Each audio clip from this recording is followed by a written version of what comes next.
নমস্কার বন্ধুরা, ঘর ফুডে আপনাদের স্বাগত জানাই। আজকে আমি আপনাদের সঙ্গে আবারও একটি নতুন রেসিপি নিয়ে চলে এসেছি। মাছের ডিম দিয়ে আমড়ার চাটনি। গরমকালে সবাইয়েরই খেতে ইচ্ছে করে না, ভাতের সঙ্গে একটু টক একটু আচার হলে ভাত খেতে ইচ্ছে করে। তো আপনারা এই ভাতের সঙ্গে মাছের ডিম দিয়ে আমড়ার চাটনির রেসিপি একবার ট্রাই করবেন, দেখবেন এর খাওয়ার মজাটাই আলাদা। তো চলুন, মাছের ডিম দিয়ে আমড়ার চাটনি বানানোর জন্য এখানে আমি আমড়াগুলো দেখো কেটে নিয়েছি। এভাবে আমড়াগুলো কিন্তু নরম আমড়া, ছোটো ছোটো।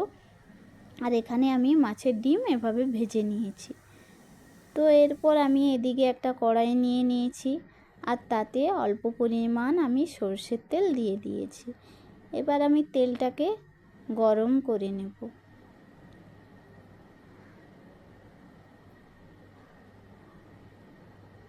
তো দেখো তেলটা আমার গরম হয়ে গেছে। এবার এতে আমি একটা শুকনো মরিচ, একটা তেজপাতা, আর এখানে বাটিতে আমি কালো জিরে, গোটা জিরে আর অল্প পরিমাণ মৌরি ফোড়ন দিয়ে ভালো করে আমি এটাকে নেড়ে নিচ্ছি।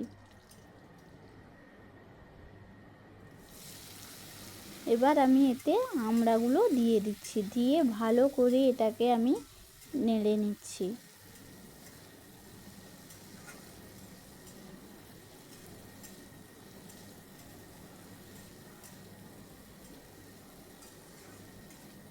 দেখো এভাবে আমি ভালো করে আমড়াগুলো নেড়ে নিচ্ছি। এরপর এতে আমি অল্প পরিমাণ লবণ আর অল্প পরিমাণ হলুদ দিয়ে আবারও ভালো করে আমি এটাকে নেড়ে নিচ্ছি আমড়াগুলোকে।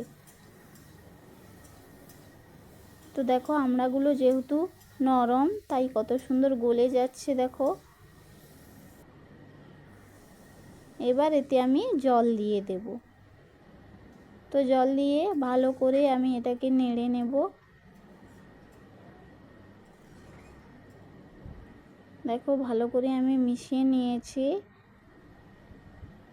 এবার এটা ফুট উঠে গেলে এতে আমি এক বাটি চিনি দিয়ে দিচ্ছি। চিনি দিয়ে ভালো করে আমি এটাকে আবারও নেড়ে নিচ্ছি।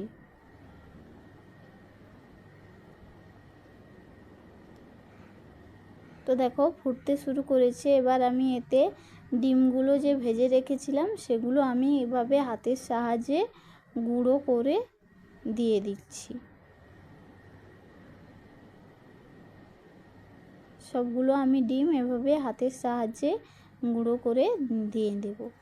তো দেখো দিয়ে দিয়েছি। এবার এটাকে আমি ভালো করে মিশিয়ে নিচ্ছি।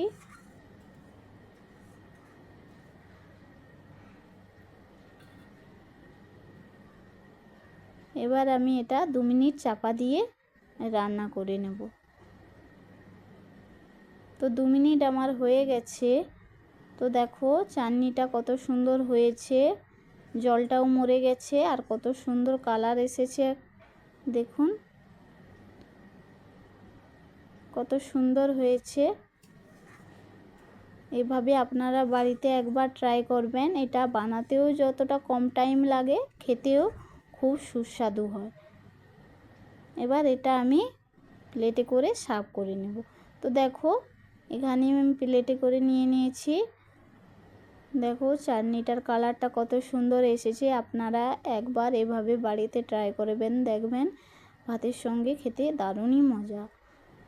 তো ভিডিওটা যদি আপনাদের ভালো লেগে থাকে তাহলে একটা লাইক করবেন, কমেন্ট করে বলবেন কেমন হয়েছে মাছের ডিম দিয়ে আমড়ার চাটনি, আর আমার চ্যানেলটিকে অতি অবশ্যই সাবস্ক্রাইব করবেন। তো আজকের জন্য এইটুকু, ধন্যবাদ।